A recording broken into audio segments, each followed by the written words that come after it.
అందరికి నమస్కారం. ఇవాళటి మన టాపిక్ ఇండెక్సేషన్. ఇండెక్సేషన్ అంటే ఏంటి? ఈ పదం ఇప్పుడు కొత్తగా మన బడ్జెట్లో ఇంప్లిమెంట్ అయిందనమాట. Removal of indexation on real estate. అంటే రియల్ ఎస్టేట్లో ఇండెక్సేషన్ తీసేసిండ్రనమాట.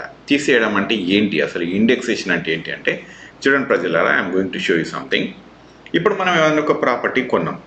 ఈ ఒక ప్రాపర్టీ కొంటే ఈ ప్రాపర్టీకి ఒక వాల్యుయేషన్ ఉంటుంది, రైట్? లెటస్ సే, ఇప్పుడు ఇక్కడ చూడండి, లెట్స్ సే ఒక ప్రాపర్టీ కొన్నాం. ఎంత కొన్నాం మనం? లెట్స్ సే ఇది ఒక ₹1,00,000 కొన్నాం. ఓకే, ఈ ప్రాపర్టీ ఒక ₹1,00,000 కొన్నాం మనం. దీనికి ఇన్ఫ్లేషన్ రేటు ఎంతో కొంత ఉంటుంది. ఎవ్రీ ఇయర్ ఇన్ఫ్లేషన్ మనకు 2%, 3% ఎంతో అన్నట్టు ఉంటుంది కదా. ఆ ఇన్ఫ్లేషన్ రేటు ఒక 10 ఏళ్ళ తర్వాత ఈ ఇన్ఫ్లేషన్ రేట్కి ఒక లెట్స్ సే ఈ ₹1,00,000కి ఇంకో ₹1,00,000 జమ అయింది అనుకుందాం మనం. ఇంకొక 100,000 జమ అయితే ఒక 2 లక్షలు అవుతుంది. సో ఓవరాల్గా ఈ ప్రాపర్టీ వాల్యూ ఏమవుతుంది అప్పుడు 10 ఏళ్ళ తర్వాత? 2 లక్షలు అవుతుంది. 2 lakhs, రైట్? 2 lakhs అయితే ఇదేంటి, జస్ట్ పెరిగిన ఇంట్రెస్ట్ రేట్ ప్రకారమే ఇంత. కనుక అప్పుడు మనము ఈ ఇండెక్సేషన్ ప్రకారము, ఈ వాల్యూ ప్రకారము మనం దీనికి ఎక్కువ ట్యాక్స్ పే చేయాల్సిన అవసరం ఉండదు. లెటస్ సే నువ్వు 2 లక్షల వర్త్ ఉన్న దాన్ని ఒక 3 లక్షలకు అమ్మినావు. 3 లక్షలకు అమ్మితే ఏమవుతుంది? ₹1,00,000కే ట్యాక్స్ కట్టాలి. ఈ ₹1 ట్యాక్స్ కట్టాలి. ఇంకా మిగతా 1,00,000 కట్టాల్సిన అవసరం లేదు. ఎందుకంటే దాని ఇండెక్సేషన్ అంటే వాల్యుయేషన్ అంతే ఉంది కాబట్టి. వాల్యుయేషన్ ఉంటుంది కదా, మనం ఏదైనా ప్రోడక్ట్ కొన్నప్పుడు ఆ ల్యాండ్ అది వాల్యుయేషన్ అట్లాగే ఉంటుందన్నమాట. సో నువ్వు ఒక ₹1,00,000 పెట్టి ఒక ల్యాండ్ కొంటే ఒక 10 ఏళ్ళ తర్వాత అది దాని వాల్యుయేషన్ యాక్చువల్లీ 2 లక్షలు ఉంటే నువ్వు 3 లక్షలకు అమ్ముకున్నావు. 3 లక్షలకు అమ్ముకున్నప్పుడు స్టోరీ ఏంది, ఒక ₹1,00,000 దాకే నువ్వు ట్యాక్స్ కట్టాలి. ఎందుకంటే వాల్యుయేషన్ అంతే ఉంది, ఇప్పుడు 2 లక్షలు ఉంది కాబట్టి. కానీ ఇప్పుడు కొత్తగా ఇండెక్సేషన్ రిమూవ్ చేసేసిండ్రు, అంటే అది తీసేసిండ్రు. తీసేయడం అంటే ఏమవుతుంది? తీసేస్తే ఏమవుతుంది అంటే, ఈ ₹1,00,000 ఉన్న ప్రోడక్ట్ నువ్వు 3 లక్షలకు అమ్ముకున్నావు కాబట్టి 2 లక్షలకి నువ్వు ఇప్పుడు ట్యాక్స్ కట్టాలి. సో అంటే నువ్వు ఎంత కొన్నా ఎప్పుడు కొన్నా నీ అయితే ట్యాక్స్ కట్టాల్సిందే అనమాట. ఇక నీ వాల్యుయేషన్ ఒకసారి నువ్వు ₹1,00,000 పెట్టుకున్న దానికి 3 లక్షలకు 5 లక్షలకు ఎంత అమ్మకాన్ని అమ్ముకున్నావు కాబట్టి నువ్వు దానికి ఎంత ట్యాక్స్ కట్టాలి. ఎంత ట్యాక్స్ కట్టాలి అంటే 12.5%. లాంగ్ టర్మ్ అయితే, షార్ట్ టర్మ్ అయితే అది కొంచెం ఎక్కువ ఉందన్నమాట, 20% వరకు ఉంటుంది. సో అంటే ఇంతకంటే ముందు 10% ఉంటుంది, దీని వాల్యుయేషన్స్ పెంచేసారు. So anyways, coming back to the point, ఇప్పుడు ఏంటంటే మరి మనము ఒక వస్తువు కొంటే అంటే ల్యాండ్ కొంటాము, దాని వాల్యుయేషన్ ఎట్లా పడితే అట్లా పెరుగుతుంది అన్నట్టయితే ఉన్నది. రేపు మనకు రియల్ ఎస్టేట్లో ల్యాండ్ వాల్యూస్ పిచ్చిగా పెరుగుతున్నాయి. కోకాపేటలో ఇక్కడక్కడ మొన్న ఒకసారి చూసినాం కదా, ఇక్కడ కేసీఆర్ వేసింది. అది 1 ఎకరం భూమి 100 కోట్లకు అమ్ముడుపోయింది. ఏం చేస్తారండి 100 కోట్లు పెట్టి 1 ఎకరం ల్యాండ్లా? అసలు పిచ్చిలేసిందా ఇది జనాలకు? నాకు అర్థం కాదు. లేకుంటే కేసీఆర్ పిచ్చిలు అయిపోయిన జనాలకు. సో అంటే నాకు ఒకటి అర్థం కావాల్సింది ఏంటంటే, జనాలు ఇంత పిచ్చి మైకంలో ఉన్నారు కాబట్టి మేబీ దాన్ని కంట్రోల్ చేయాల్సిన అవసరం ఉంది. అది నాకు ఖచ్చితంగా అనిపించిన మాట ఇది. ఎందుకంటే ప్రతి ఒక్కళ్ళు రియల్ ఎస్టేట్ మీదనే డబ్బులు పెట్టేస్తే రేపు పొద్దున మరి ఆ ల్యాండ్ ఎవరైనా కొందామన్నప్పుడు హయ్యర్ కాస్ట్లో ఉంటుంది కదా. అంత హయ్యర్ కాస్ట్. ఇప్పుడు ఒకప్పుడు మనకు ల్యాండ్ వాల్యూస్ మామూలు ఒక మిడిల్ క్లాస్ వాళ్ళు ఇల్లు కట్టుకునే స్థాయిలో ఉంటుండే. ఇవాళ ఆ స్థాయి లేదు. ఎందుకు అంటే అసలు వాల్యూస్ విపరీతంగా పెంచేసిండ్రు కాబట్టి. కానీ ఇప్పుడు ఇండెక్సేషన్ తీసేయడం రియల్ ఎస్టేట్లో 2 రకాలుగా కొంత కష్టము ఉంటుంది, కొంత లాభము ఉంటుంది. సో ఇప్పుడు ఒకటి చూపిస్తాను చూడండి. సో ఆల్రెడీ నేను మీకు చెప్పినాను కదా, ఇప్పుడు దీంట్లో ఇండెక్సేషన్ అంటే ఏంటంటే దాన్ని అప్లయింగ్ ది ఇన్ఫ్లేషన్ రేట్స్ అనమాట.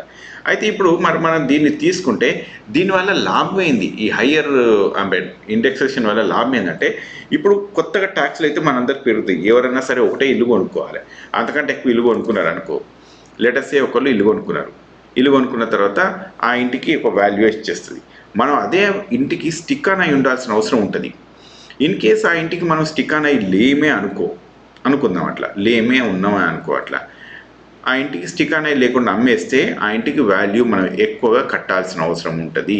కనుక ఎక్కువ ల్యాండ్ ట్యాక్స్ కట్టాల్సిన అవసరం వస్తుంది కాబట్టి జనాలు భయపడి ఎక్కువ కొనరు, which is good. Which is good right. అక్కడ వరకు మనకు అది ఓకేనే. ప్లస్ ఎక్కువ ట్రాన్సాక్షన్స్ చేస్తూ ఉంటే మరి ట్యాక్స్లు కూడా కట్టాల్సి వస్తుంది. కాబట్టి రియల్ ఎస్టేట్ ఓనర్స్ మీకు తెలిసిందే కదా, మన దగ్గర ఒకళ్ళ దగ్గర ఒక బేరం పెట్టేసి ఇంకోళ్ళ దగ్గరికి అమ్మి ఇంకొక ఏదో చేస్తూ ఉంటారు. రియల్ ఎస్టేట్లో ఎంతన్నా నడుస్తూ ఉంటుంది. సో ఈ ట్రాన్సాక్షన్స్ అన్నీ, ఈ సీక్వెన్స్లు అన్నీ దెబ్బతినడంతో ఏంటంటే రియల్ ఎస్టేట్లో డబ్బులు అంత లూక్రేటివ్ బిజినెస్ ఉండకపోవచ్చు. ఎందుకంటే అంతంత ఎక్కువ డబ్బులు అంతంత ఎక్కువ పెట్టి కట్టుకోవడాలు, ట్యాక్స్లు ఇంత కట్టడాలు ఇవన్నీ ఉంటాయి కాబట్టి కొంత ఇబ్బంది అవుతుంది. ఇక దాంట్లో బ్లాక్ మార్కెట్ మనీని మూవ్ చేద్దాము అంటే అదొక పాసిబిలిటీ ఉంటుంది. ఎందుకంటే ఇప్పుడు ఇండెక్సేషన్ తీసేస్తే ఏమైందంటే బ్లాక్ మనీ ఉన్న వాళ్ళకు మాత్రమే ఎక్కువ ఫ్లెక్సిబిలిటీస్ వస్తాయి దీంట్లో.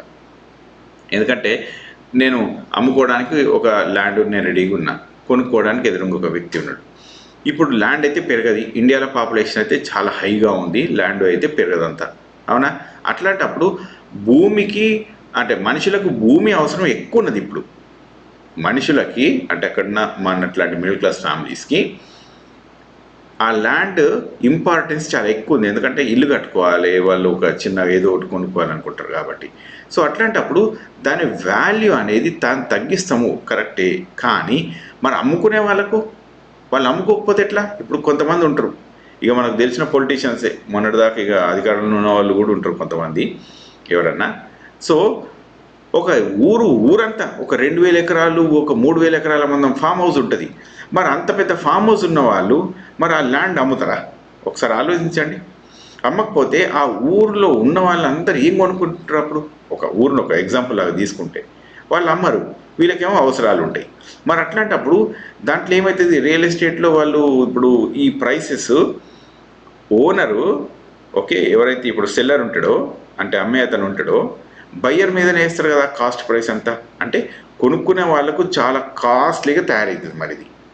సో ఈ ఇండెక్సేషన్ వల్ల కొనుక్కునే వాళ్ళకు చాలా కాస్ట్లీగా మారుతుంది అది.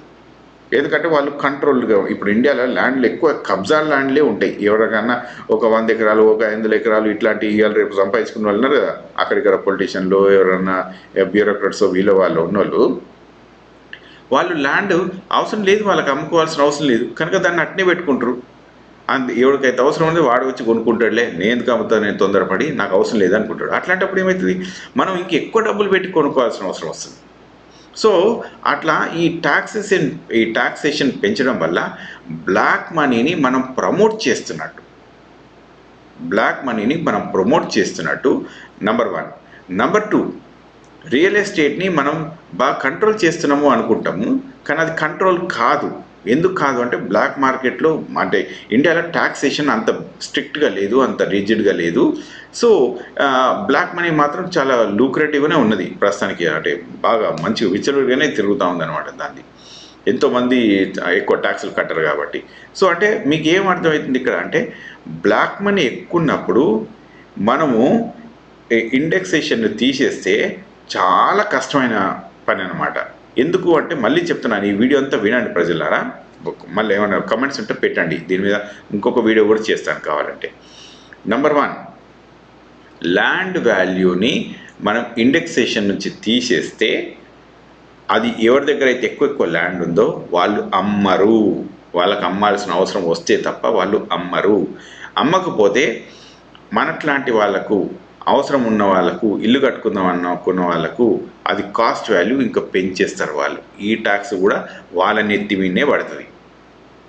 సో దీంతో మిడిల్ క్లాస్కు ఇంకా దెబ్బనే ఎక్కువ అవుతుంది. ఇది పాయింట్ 1. పాయింట్ 2, వాళ్ళు ఏం చేస్తారు? ఈ ల్యాండ్ అమ్మాల్సిన అవసరం ఏంది, అనవసరంగా ట్యాక్సులు కట్టి ఇవన్నీ చేసే బదులు నేనే ఒక అపార్ట్మెంట్ కడతా, జనాలు రెంట్కుంటారు అనుకుంటారు. సో అట్లాంటప్పుడు ఏమవుతుంది? మనకు మన వాల్యుయేషన్, ల్యాండ్ వాల్యుయేషన్ మనది ఆకాశం అంత ఉంది కాబట్టి మనం దాన్ని ఏం చేయలేం. కాబట్టి మనం ఏం చేస్తాం? అబ్బాయి ఇదంతా మన వల్ల అయ్యేటట్లేదు, మనం రెంట్కుందాం అనుకుంటాం. సో ఆ రెంటులనే లైఫ్ అంతా గెట్ ఆన్ చేసుకునేంత సిచ్యువేషన్ కూడా వస్తూ ఉంటుంది. మన లైఫ్ అంతా ఇక రెంటల్ ప్రాపర్టీస్లని మనం బతకాల్సిన అవసరం వస్తుంది. ఎందుకంటే ఈ సో కాల్డ్ సెగ్రిగేటెడ్ పీపుల్ దగ్గర ఉంటుంది కాబట్టి ఎక్కువ ల్యాండ్. చెప్పినాను కదా, కొంతమంది పొలిటీషియన్, కొంతమంది బ్యూరోక్రాట్లు, కొంతమంది వాళ్ళ దగ్గర ల్యాండ్లు వాళ్ళ దగ్గరనే అక్యూములేట్ అయ్యి అట్లనే ఉంటుంది. వాళ్ళు అమ్మకుండా ఆ ల్యాండ్ని అట్నే పెట్టేసి వాళ్ళు రెంటల్కి ఇచ్చుకుంటారు. ఎందుకంటే దాన్ని అమ్మి అంటే దాన్ని కన్స్ట్రక్షన్ చేసి మనకు రెంట్కి ఇస్తారనమాట. సో దానివల్ల ఏమవుతుందంటే రెంటల్ వాల్యూస్ కొంత ఎక్కువ పెరుగుతూ ఉంటాయి. అది రెండో పద్ధతి, రెండో ప్రాబ్లం. మనకు మూడో ప్రాబ్లం చెప్తాను. ఇప్పుడు ఎవరన్నా రియల్ ఎస్టేట్లో ఇల్లు కట్టుకుందాం అనుకునే వాళ్ళు, రియల్ ఎస్టేట్ ఓనర్స్ ఉంటారు కదా, వాళ్ళు ఇల్లు కట్టి అమ్మేవాళ్ళు, వాళ్ళకు టాక్సేషన్ ఎక్కువ పడుతుంది. ఎందుకంటే దీనివల్ల ఇప్పుడు టాక్సేషన్ ఎక్కువ పడుతుంది. ఈ టాక్సేషన్ ఎక్కువ పడుడుతో ఏమవుతుంది ప్రాబ్లం అంటే, ఈ ట్యాక్స్లు కూడా మళ్ళీ మనం హోమ్ ఓనర్స్ మీదనే పడుతూ ఉంటుంది. సో దీనివల్ల కూడా ఇప్పుడు మనం కొనుక్కునే కెపాసిటీ ఉంటేనేమో కొనుక్కుంటాం, కొనుక్కునే కెపాసిటీ లేదనుకో, ఇప్పుడు రియల్ ఎస్టేట్ వాళ్ళు ఉంటారు కదా, వాళ్ళ మీద ఇంట్రెస్ట్లు పడుతూ ఉంటాయి. ఎందుకంటే వాళ్ళు అమ్ముకోలేకపోతున్నారు కాబట్టి. అది ఏమవుతుంది, ఈ ఓవరాల్గా హౌసింగ్ మార్కెట్ మీద కూడా దెబ్బ పడుతుంది. సో ఎట్లా నుంచి చూసుకున్నా కూడా ఇండెక్సేషన్ వల్ల మనకు షార్ట్ టర్మ్ బెనిఫిట్స్ చూసుకుంటే గవర్నమెంట్కు ట్యాక్స్లు వస్తాయి తప్ప, లాంగ్ టర్మ్లో మాత్రం భారీగా దెబ్బతింటుంది. ఇది భారీగా దెబ్బతినే అవకాశాలు ఎక్కువ ఉన్నాయి. మరి దీన్ని ఎట్లా, ఈ ఇండెక్సేషన్కు బెస్ట్ ఆన్సర్ ఏం చేయవచ్చు అంటే, ఎట్లా చేస్తే బాగుంటుంది అంటే, ల్యాండ్ సీలింగ్ పెట్టాలి. ఇప్పుడు ల్యాండ్ సీలింగ్ లేదు కదా, ఒక్కొక్కరు 2,000 ఎకరాలు 3,000 ఎకరాలు, ఇది అంతా బీనామీ పేరు తొక్కాతోలు పేరు మీద ఉన్నాయి. ఇవన్నీ తీసేసి ల్యాండ్ సీలింగ్ పెట్టాలి. Point number 1, remember everybody. Number 2 point ఏంటంటే, ఇప్పుడు ల్యాండ్ సీలింగ్తో పాటు ఇంకొకటి కూడా పెట్టవచ్చు, ఇన్హెరిటెన్స్ ట్యాక్స్, అంటే వారసత్వ పన్ను. వారసత్వ పన్ను మన ల్యాండ్ సీలింగు రెండు కలిపి ఇండెక్సేషన్ రిమూవ్ చేసినట్టయితే లాభం జరుగుతుంది. ఉట్టి ఇండెక్సేషన్ని తీసుకొచ్చి ఇన్ఫ్లేషన్ తగ్గిస్తాను నేను అంటే మాత్రం అది కుదరదు. ఎందుకంటే ఒక్క రియల్ ఎస్టేట్లోనే ఉండదు ఏది ఇన్ఫ్లేషన్, మిగతా చాలా ఫ్యాక్టర్స్ మీద డిపెండ్ అయి ఉంటుంది. ట్యాక్స్ల మీద డిపెండ్ అయి ఉంటుంది, ఇంటర్నేషనల్ బిజినెస్ల మీద, ఇప్పుడు వార్ జోన్ల మీద, తర్వాత పెట్రోల్ మీద, చాలా రకాలుగా డిపెండ్ అయి ఉంటుంది. కాబట్టి అవన్నిటి మీద కంట్రోల్ చేయడం మన వల్ల కాదు. కాబట్టి కొన్నిసార్లు ఉట్టి రియల్ ఎస్టేట్ మీదే కంట్రోల్ చేస్తా అంటే మాత్రం అది కుదరదు. మిడిల్ క్లాస్ వాళ్ళకు ఇప్పుడు ఒక ఇల్లు కొనుక్కుందాం అనుకున్నాం, మళ్ళీ ఈ ఇల్లు కొనుక్కుంటే ఈ ఇల్లుని మనమే ఉంచుకోవాలి. అమ్ముకున్న నాడు ఈ ధర వస్తుంది, లేకుంటే రాదు. రానప్పుడు వచ్చినప్పుడు ఎప్పుడు వచ్చినా కూడా మనం ట్యాక్స్లు మాత్రం బలంగా కట్టాల్సి వస్తుంది. సో ప్రజలారా, ఈ కొత్త బడ్జెట్లో మొన్న నిర్మలా సీతారామన్ గారు ప్రజెంట్ చేసిన ఈ బడ్జెట్లో ఈ ప్రాబ్లం మాత్రం బలంగా ఉంది. Removal of indexation in real estate, అంటే ఇన్ఫ్లేషన్ ధరలో, అంటే ద్రవ్యోల్బణ రేట్ను మనం క్యాల్కులేట్ చేయకుండా కేవలం కొన్న ధర అమ్మిన ధర మీద మాత్రమే క్యాల్కులేట్ చేసి ట్యాక్స్ కొట్టేస్తుండ్రు. ఇది కొంత ఇబ్బందికర పరిస్థితి ఉంటుంది. దీన్ని మొత్తం సార్ట్అవుట్ చేయాలి. ఇందులో ఇంకా కొంత ప్రాబ్లమ్స్ ఉన్నాయి, నేను మీకు ఆల్రెడీ చెప్పినట్టు. ఈ ప్రాబ్లమ్ సార్ట్అవుట్ చేయాలంటే ఇన్హెరిటెన్స్ ట్యాక్స్ ఒకటి, ల్యాండ్ సీలింగ్ ఒకటి, తర్వాత ఇప్పుడు ధర్ని పోర్టల్ లాంటి ఏదో ఒక పోర్టల్ పెట్టేసి దాన్ని పకడ్బందీగా మనం చేయగలగాలి. అట్లయితేనే ఇది ఏమన్నా సార్ట్అవుట్ అవుతుంది, లేకుంటే ఇది సార్ట్అవుట్ కాదు. రియల్ ఎస్టేట్ మీద భారీ ఇంపాక్ట్ పడుతుంది, అట్లాగే మిడిల్ క్లాస్ మీద ఇంకా ఇంపాక్ట్ పడుతుంది. ఎవరైనా ఫస్ట్ టైం ఓనర్స్ కొందాం అనుకునే వాళ్ళ మీద ఇంకా ఎక్కువ ఇంపాక్ట్ పడుతుంది.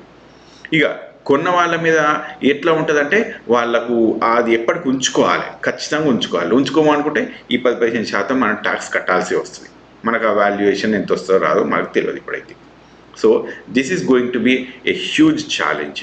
మరి దీన్ని మీ కమెంట్స్ కింద పెట్టండి, మళ్ళీ నెక్స్ట్ వీడియో అవసరం పడితే మళ్ళీ చేస్తాను. But remember, indexation, removal of indexation అంటే ఇండెక్సేషన్ తీసేయడం అనేది మనకు మాత్రం మంచిది కాదు, బ్లాక్ మనీని బాగా ప్రమోట్ చేస్తుంది. This is the take home message. Okay, thank you very much.